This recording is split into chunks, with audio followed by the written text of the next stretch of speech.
நேயர்கள் அனைவருக்கும் வணக்கம். Arowana pictures private limited student ஒரு படம் பண்ணுறோம். இந்த படத்தில் ரொம்ப நல்ல கதை, நல்ல படம். இந்த கதையை முதல்ல நாங்கள் டிசைட் பண்ணும்போது ரொம்ப எப்படி சொல்கிறதுனாக்கா, இவர்கிட்ட போயிட்டு இந்த மாதிரி கதை சொல்லணுன்ட்டு பாலு சார் நம்ம மிஸ்டர் பழனி கிட்ட சொல்லும்போது பழனி என்ன சொன்னார், இவர்கிட்ட அந்த கதை நல்லா இருக்கு, நீ ஒரு தடவை கேளுன்ட்டு என்கிட்ட அமிச்சாங்க. நானும் ஒரு தடவை அந்த கதையை கேட்டோன்னா ரொம்ப இம்ப்ரெஸ் ஆகிடும். அதுக்கு முன்னாடி ரொம்ப பேர் அமிச்சார், அது வேறு விஷயம். அவங்ககிட்டலாம் கதை கேட்டோம், அந்த கதையெல்லாம் எல்லாருக்கும் சொன்னாங்க. பட் இந்த கதை ஒரு டிஃப்ரெண்ட்டாக இருந்துச்சு. நாங்கள் வந்த படத்துலேயே ஒரு டிஃப்ரெண்ட்டாக இருக்கும்னு மாதிரி ஃபீல் பண்ணோம். கரண் சாரை வேணும்ன்ட்டு வேற இவர் சொன்னார். கதைக்கு கரண் சார் தான் ஆப்டாக இருப்பேன்னு சொன்னார். ஃபஸ்ட்டு நீங்கள் கரண் சார்கிட்ட போயிட்டு கதை சொல்லுங்கள், அவர் ஓகே சொன்னதுக்கப்புறம் வாங்க நம்ம பேசலாம்னு சொன்னோம். அவர் கரண் சார்கிட்ட பேசிட்டு ஓகே சொல்லியதுக்கப்புறம் நம்மளாண்ட வந்தாங்க திரும்பி எல்லாரும் வழியாக. அதுக்கப்புறம் தான் டிசைட் பண்ணுவோம், இதெல்லாம் வேணும், இதெல்லாம் பண்ணணுன்ற மாதிரி. கரண் சார் அந்த கதையில் ரொம்ப ஆப்டாக இருந்தார். ஆனால் அவர் மேலேயே எங்களுக்கு ரொம்ப. அதுக்கப்புறம் மற்ற other artist Manivannan sir, Jagan sir, Ponvannan, Raj Kapoor, Pithamagan Mahadevan, SN Parvathi. அதுக்கப்புறம் இவரும் அந்த படத்தில் ஒரு நல்ல கேரக்டர் பண்ணியிருக்காரு, அட்வொகேட்டாக பண்ணியிருக்காரு. அதுவும் ரொம்ப ஒரு நல்லா இருந்துச்சு. ஒரு அழுக்கு வெக்கில் அந்த மாதிரி பண்ணியிருக்காரு, நல்ல கேரக்டர் அது. அதே மாதிரி சாங்ஸ் பார்த்தீங்கன்னா இந்த படத்தில் பிபி பாலாஜி எங்களோட பெஸ்ட் ஃப்ரெண்ட். அவர் நல்ல சாங்ஸ், எல்லா சாங்ஸுமே என்னப்பா எப்படி இருக்கு, சாங்கே பிச்சிருக்காரு பாருங்க. அவர் அந்த மாதிரி ரொம்ப நீட்டாக பண்ணியிருக்காரு, ரொம்ப நல்லா இருக்குது. அதுக்கப்புறம் வேறு சாங்குமே ரொம்ப நல்லா, அதுக்கு பேலன்ஸ் இல்லாமல் எல்லாமே நல்லா, எல்லாமே ஒரே பேலன்ஸில் இருக்குதுன்றேனே. அதுக்கப்புறம் கேமராமேன் எஸ்எம் சிவா, அவரோட பங்குக்கு கரெக்டாக, அதான் சிவகுமார், ஆமாம் திருவிழா சார், அவரோட பங்குக்கு அவர் என்ன பண்ணுமோ அதை கரெக்டாக பண்ணிட்டார், நல்லா பண்ணியிருக்கார். அதுக்கப்புறம் வேறு யார், தளபதி தினேஷர், அவர் மாஸ்டர். அவரு பற்றி சொல்லணுனாக்கா ரொம்ப சொல்லிட்டே இருக்கு. நம்ம பாட்டு 2-3 எபிசோடு ஆகிடும் போல இருக்குது. அது ரொம்ப காம்பேக்டாக, ரொம்ப நீட்டாக இருக்கு. இதாங்க பண்ண போகிறோம், இதுதான் பண்ண போகிறோம், இவ்வளோதான் வரப்போகுது. ஏன்னா பயந்துட்டேன் நான், அழுதுட்டேன் அவரை பார்த்தோன்னே. அவர் தளபதி தினேஷன் அவர் எப்படி பண்ண போகிறாரு, ஏது பண்ண போகிறாரு, தளபதினு ஒரு மிரட்டலாகவே இருந்துச்சு எனக்கா. ஆனால் அவர் எங்கள் கூட ஒர்க் பண்ண பார்த்தாக்கா சும்மா சின்ன பிரியாணி மாதிரி அவர் நினச்சி ரொம்ப ஹார்டாக இருக்குன்னு பார்த்தா குஸ்கா மாதிரி இருக்காருங்க. அவர் ஒன்றுமே கிடையாது, ஒரு மேட்ரு சாதாரணமாக இருக்கார், நீட்டாக வராது. இதான்பா ரொம்ப ஃபாஸ்ட் ஒர்க்கர், ரொம்ப நீட்டாக எதிர்பார்த்ததை விட ரொம்ப அருமையாக பண்ணிட்டாரு. இந்த ஃபைட் கோயம்பேட்டில் பார்த்தீங்கன்னா 4 days ஆச்சு ஃபைட்டு. 4 days fight. அந்த ஜனங்க மோர் தென் ஒரு 1000-1500 பீப்புள்ஸ் இருப்பாங்க.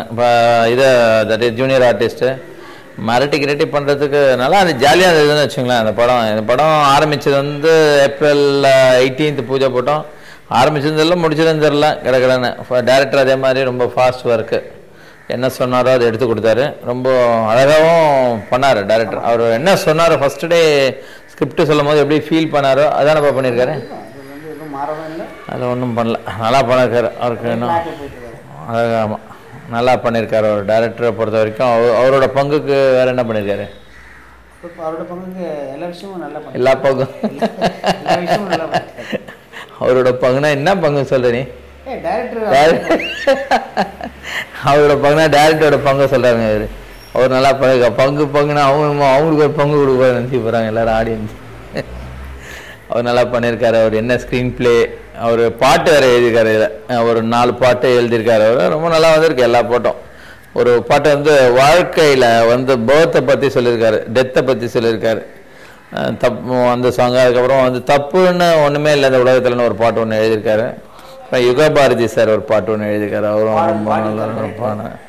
டேரக்டர் ஒரு 2 பாட்டு வேறு பாடியிருக்காரு, நல்லாயிருக்கு. அவருக்கு 2மே டிஃப்ரெண்ட்டான வாய்ஸு. இந்த படத்து ஸ்கிரிப்டை பற்றி நம்ம கொஞ்சம் சொல்லணும். இந்த படத்து ஸ்கிரிப்டுன்னு அப்படின்னு எடுத்திங்கன்னா, இந்த படத்தில் ரொம்ப நல்ல ஸ்கிரிப்ட். இது ரொம்ப அது எப்படி ஒரு லைவ்னஸோடு இருந்துச்சு. அதுக்கு வேண்ட ஆர்டிஸ்ட்லாம் யாருன்னு பார்க்கும்போது இவங்கன்னா அந்த ஸ்கிரிப்ட் ஆக்சுவலி ஒரு 10% ஜாஸ்தி ஆயிடுச்சு. அந்த ஸ்கிரிப்டோட வேல்யூவே ஜாஸ்தி ஆயிடுச்சு. அரோனா பிக்சர்ஸ் பிரைவேட் லிமிடெட் அந்த கம்பெனி பற்றி சொல்லனாக்கா இதில் மொத்தம் 9 ப்ரொடியூசர்ஸ். இதில் 9 பிளான்டர்ஸ். ஆமாம் 9 பிளானட் மாதிரி ராகு, கேது, புதன், சுக்கிரன், சந்திரன், சூரியன், அது மாதிரி 9 பிளானட். அந்த 9 பிளானட்டை வந்து அந்த 9 பிளானட் இருந்தால் தான் உலகமே சுற்றுதுன்ற மாதிரி அந்த 9 பிளானட்டால தான் இப்போ அரோனா பிக்சர்ஸ் பிரைவேட் லிமிடெட் சுற்றின்னு இருக்குது. ஒரு நல்ல நண்பர்கள், எந்த விஷயத்துலையும் இது வரைக்கும் 10 மாதம் இருக்குது, எந்த விஷயத்துலையும் அவங்க வந்து குறுக்கீடு இல்லாமல் நம்ம என்ன நினைக்கிறோமோ, நம்ம டீம் என்ன நினைக்குதோ அது எல்லாத்துக்கும் ஓகே நான் பார்த்துங்க. அந்த ஒரு வார்த்தை வந்து எங்களுக்கு எங்கள் 2 பேருக்கு ரொம்ப சப்போர்ட்டாக இருந்தது. எங்கள் 2 பேரும் நம்பி விட்டுருக்காங்க அந்த கம்பெனியை. ஆமாம், இந்த கம்பெனி வந்து ஆரம்பிக்கிறதுக்கு வந்து முதுகு எலும்பாக இருந்துச்சு. இந்த கம்பெனின்னு ஒன்று ஆரம்பிக்கிறோம் அப்படின்னு வந்து மிஸ்டர் பழனியே சேரும். அது வந்து நிஜமா அவர் கேட்டாக்கா சொல்லாரு உனக்காக நான் கம்பெனி, அதெல்லாம் இல்லை. அவருக்கு வந்து சினிமாவில் ரொம்ப ஆர்வம், எங்கள் டீமுக்கே சினிமாவில் ரொம்ப ஆர்வம். பட் ஆனால் அதே மாதிரி வந்து இந்த கம்பெனி வந்து வந்த உடனே கேட்டோம். நாங்கள் ஃப்ரெண்ட்ஸு, நாங்கள் 9 பேரும் ஃப்ரெண்ட்ஸு ஆக்சுவலி. கேட்டால் மாதிரி படம் பண்ணனா ஓகே, படம் பண்ணலாம், ஜாலியாக இருந்துச்சு. இப்போ இந்த இந்த இன்டர்வியூ பார்த்தா தெரியும் உங்களுக்கு ஜாலியாக இருக்கணும். நம்ம படம் பண்ண மாதிரி ஒரு ப்ரொடியூசர் அது மாதிரிலாம் இல்லை. அதுக்கப்புறம் வந்து இந்த படத்தில் இன்னொரு விஷயம், ஒரு ஹைலைட் சொல்லணும்னாக்கா அந்த லொக்கேஷன் பார்க்க போனோம். ஆமாம், லொக்கேஷன் பார்க்க போயிருந்தாங்க. குற்றாலம் லொக்கேஷன் பார்க்க போயிடப்போ ஒரு ஃபால்ஸில் போயிட்டு நாங்கள் 2 பேர் தான் போயிட்டுருக்கோம். முன்னாடி கேமராமேன் டைரக்டர்லாம் கொஞ்சம் முன்னாடி போயிட்டாங்க. நாங்கள் கொஞ்சம் டீப்பாக பார்த்துட்டு போகிறப்போ பெரிய பெரிய கூழாங்கல் அடிக்க வச்சுருந்தாங்க. நான் சொன்னேன் அப்போ இது வழுக்கம் பாணி ஓரமாக நடந்துவானே, இவர் ஷூ போட்டுனா ஸ்டைலாக அப்படியே நடந்து வந்தார். நடந்து வந்தோன்னா வழுக்கி விழுந்தார். நான் அதை கவனிக்காமல் பேசிட்டே போகிறேன். ஆமாம், அந்த இடம் தான் ரொம்ப நல்லா இடம். ஆக்சுவலி அந்த தண்ணி அப்படியே அருவி வந்து கொட்டி வந்துனே இருக்கேன். இந்த இடத்துல கல், ஆனால் சொன்னார் ஏன்ப்பா அது மாதிரி வந்து இந்த இடத்துல வழுக்கண்டா பார்த்து வாடான்னு சொல்லி வழுக்கிறாங்க. விழுந்தவொடனே நான் இவனை கையை பிடிச்சி இப்படி தூக்கி விட்றான். கொடுத்தவொடனே இவன் வந்து இந்த பக்கம் விடுறான். விழுந்தவொடனே நான் போய் இருக்குள்ள ஒரு ஏண்டா நான் போய் உள்ளே விழுந்துடுறேன். பெரிய பள்ளம், அது ஒரு கிட்டத்தட்ட ஒரு 3 ஃபீட்டுக்கு பள்ளம் இருக்கும். உள்ளே போய் விழுந்து 2 கால் மட்டும் நான் அப்படியே வந்து வெளியில் விட்டு டக்கு டக்குன்னு காலை ஆட்டிட்டு மேலே வந்து தண்ணி கொட்டுட்டு எனக்கு ஒரு 2 ஃபீட் இருக்குது தண்ணி. நல்லா ஜாலியாக இருக்கேன். என்னை வந்து 4 பேர் வந்து தூக்கி வெளியில் விட்டு என்னை டிஸ்டர்ப் பண்ணிட்டாங்க. இவன் வெளியில் வந்து ஏன்டா வழி கொடுமை என்னை காப்பாற்றுன்னு கேட்டான். நண்பேண்டான்னு விட்டு அவன் நம்பளுங்க அந்த விஷயத்த.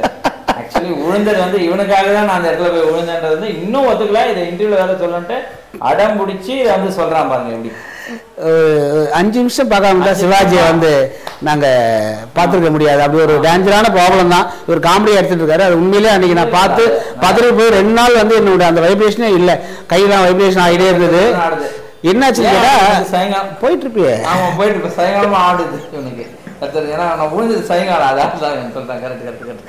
Okay okay. இல்லை அது ஒரு பெரிய நல்ல கிரேட் எக்ஸ்பீரியன்ஸுங்க. அது எனக்கு அந்த தண்ணி, அந்த சுத்தமான தண்ணி, ஒரு சின்ன இந்த பக்கம். ஆனால் பெருசு, நான் இப்போ சொல்லும் போது கொஞ்சம் ஈஸியாக சொல்கிறேன். இந்த மாதிரி பெரிய பெரிய கல்லுங்க பின்னாடி இருந்துச்சு என் காலுக்கு முன்னாடி.